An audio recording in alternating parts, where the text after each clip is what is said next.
एक दिन जंगल में भटकते हुए लिली को एक घायल पक्षी जमीन पर पड़ा मिला। उसने सावधानी से उसे उठाया और वापस अपनी कुटिया में ले गई। उसने चिड़िया के घावों की मरहम पट्टी की और उसकी देखभाल कर उसे फिर से स्वस्थ कर दिया। दिन हफ्तों में बदल गए और पक्षी लिली की देखरेख में मजबूत और मजबूत होता गया।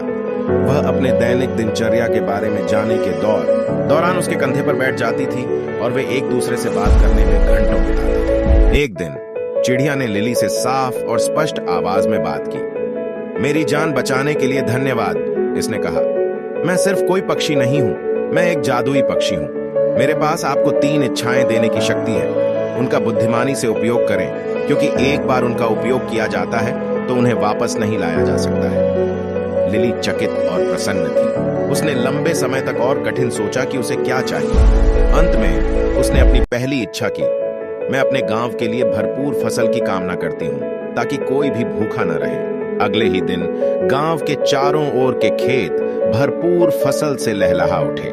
लिली की दयालुता के लिए ग्रामीण चकित और आभारी थे।